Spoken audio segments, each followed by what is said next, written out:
It's a new era for the Broncos. The team has a new owner, and we're breaking down the multi-billion-dollar deal.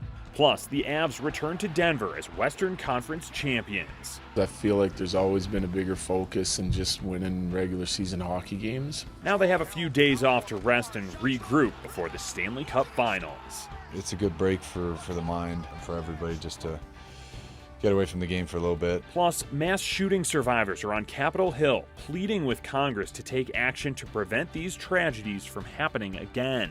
Do you feel safe at school? Why not?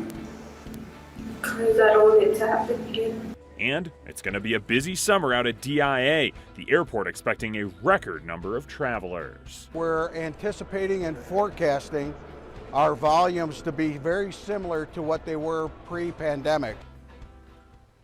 New coach, new quarterback, and now a new owner. Thanks so much for joining us for Denver 7 News at 11. I'm Jason Grenauer. The Broncos have undergone several major changes since December. You can now add a new owner to that list. The Walton Penner family group, spearheaded by Walmart heir Rob Walton, has agreed to buy the team. Sources tell our Troy Rank the purchase price is north of $4.6 billion. So let's chat with our Denver 7 Broncos insider, Troy Rank now. Troy, your reaction to this deal getting done? I'm not surprised it's Rob Walton and the Walton Penner Group. I thought it might take a couple of weeks. Being out at Broncos on Monday, that's when final bids were due by 3 p.m. It was very clear at that point, Jason, that Rob Walton was the front runner. He had the most wherewithal financially. And remember, there was a fiduciary responsibility on behalf of the trust to take the highest bid. So that's why when it became very clear that Walton was serious about getting into the NFL, he was the man to beat. He would not be beat. The price ended up at $4.65 billion. The previous high for an NFL team was $2.275 for the Panthers a few years ago. So it just tells you how badly the Walton family wanted into the NFL. All right, Troy, so walk us through what are next steps and what does a new owner mean for this team? Well, this acquisition, they've entered into a purchase agreement, Jason, and it does depend on league approval by the other owners. That's a formality at this point. There's no way the owners are going to turn away from $4.6 billion, which they ultimately can share in, and they would now bring in the richest owner in NFL history. So that's what starts, is you have to be approved. That could take anywhere, Jason, from a month to 2 months. At that point, when they're approved, the Walton family will reveal their plan for the team. So we'll see what that means. So I guess what a lot of people are then wondering, a lot of fans are wondering, what's your inkling regarding what this could mean for a new Broncos stadium, Troy? Well, it'll be great news for signing bonuses and attracting free agents because the cash on hand. As for a new stadium, that is the basically million-dollar question. Will he team with his relatives in the Kroenke family and do something around Elitch's? Will they look to move a stadium and a complex out by Gaylord by the airport?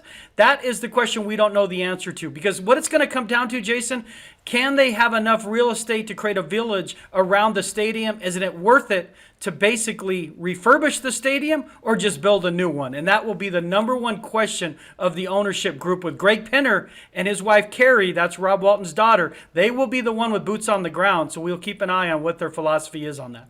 Our Denver 7 Broncos insider Troy Rank, one big question answered, who the owner is. Now plenty for us to now answer moving forward. Troy, thanks so much for joining us.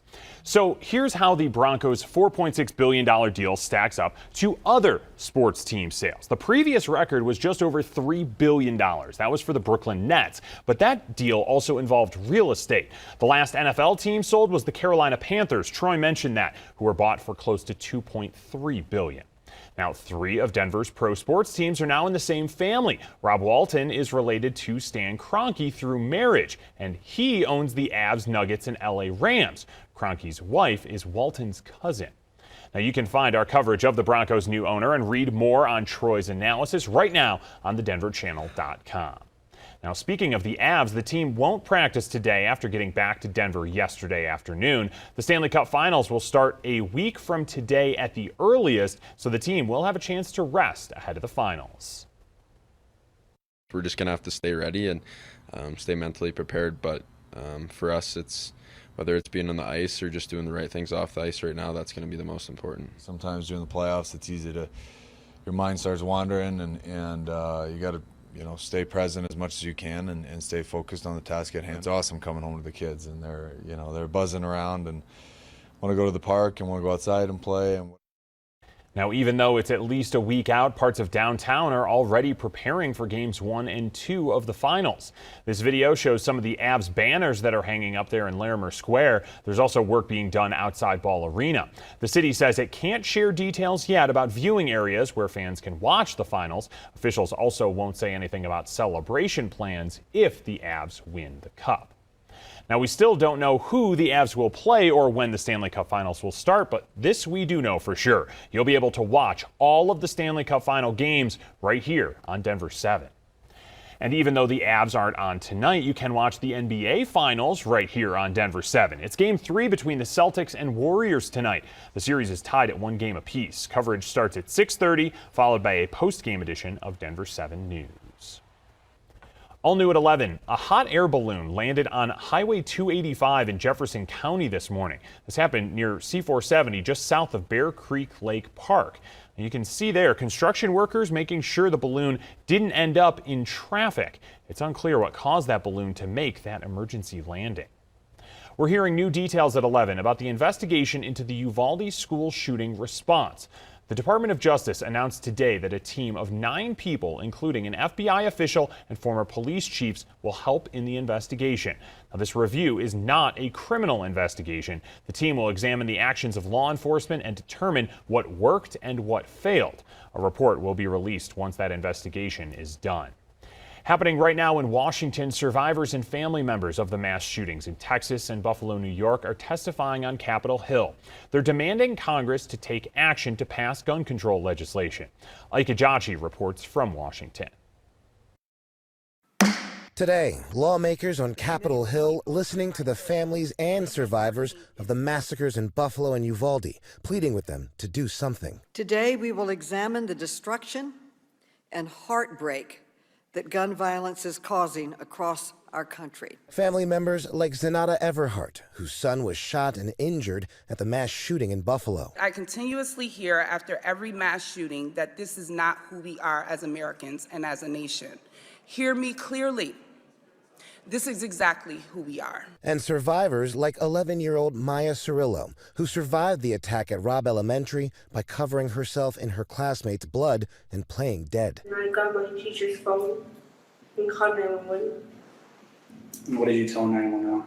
I told her that we need help. I come because I could have lost my baby girl. Also testifying, Dr. Roy Guerrero, Uvalde, Texas's only pediatrician, who was at Uvalde Memorial Hospital, describing the carnage he witnessed that day. I know I will never forget what I saw that day. Now, all focus is on Congress, which is feeling pressure from constituents and actor Matthew McConaughey to pass meaningful gun control legislation that might prevent similar attacks. Last week, President Biden calling on lawmakers to do something, asking for a ban on assault weapons and high-capacity magazines. If not, he says Congress should raise the purchasing age from 18 to 21. Today, House Democrats bringing the Protect Our Kids Act to the floor for a vote. A group of bipartisan senators is working on a framework, but it'll likely be far more limited. For example, some Republicans have signaled that they wouldn't support raising the age limit to buy an assault rifle from 18 to 21. Ike Ajachi, ABC News, Capitol Hill. In Colorado, some cities in the metro area are taking action on guns. Boulder City Council passed several gun control measures more than a year after the King Soopers shooting. The most notable, a ban on both the sale and possession of assault weapons. City Council also voted to ban ghost guns, raise the age to buy a gun to 21, and add a 10-day waiting period to purchase a gun after a background check is completed. You can find more information on gun control measures passed in other cities up right now on thedenverchannel.com. It's going to be a busy summer travel season out at DIA. The airport had its busiest day of the year this past Sunday when more than 216,000 people traveled through the airport. We have a look at current wait times right now. The longest wait time, just about 15 minutes to get through security, but wait times could be worse because DIA is expecting a record number of people through the airport this summer. Denver 7's Christian Lopez joins us live at DIA, where officials just gave us an update about what travelers can expect. Christian? Jason, they're expecting volumes to be similar to what they were pre-pandemic. So back in 2019, they would see about 70,000 people a day. They're anticipating that or more this summer. As far as those lines at this moment, as you can see, not too bad at all. Things are going by pretty quickly. And in order to make the screening process go by faster, TSA says they're hoping to be able to open all 32 lanes during peak hours. They also say they brought in around 100 workers from around the nation to help. So they're pretty close to the staffing levels they had back in 2019, but they say you also have to do your part to be prepared when you get here to avoid any delays. If you have any of these items, my recommendation is that you would put it in your checked baggage. That way there it goes through a different type of screening and doesn't delay people getting through the checkpoints. These are all the things that cause us to pull your bags aside and do a secondary screening. And TSA recommends getting here 2 hours before your boarding time. And again, make sure that you are prepared for that screening process to make it go by quickly. Live from DIA this morning, I'm Christian Lopez, Denver 7. All right, Christian, thank you. Well, coming up, we are entering the height of wildfire season right now, and still ahead, the risk only continues to grow for everyone, no matter where you live.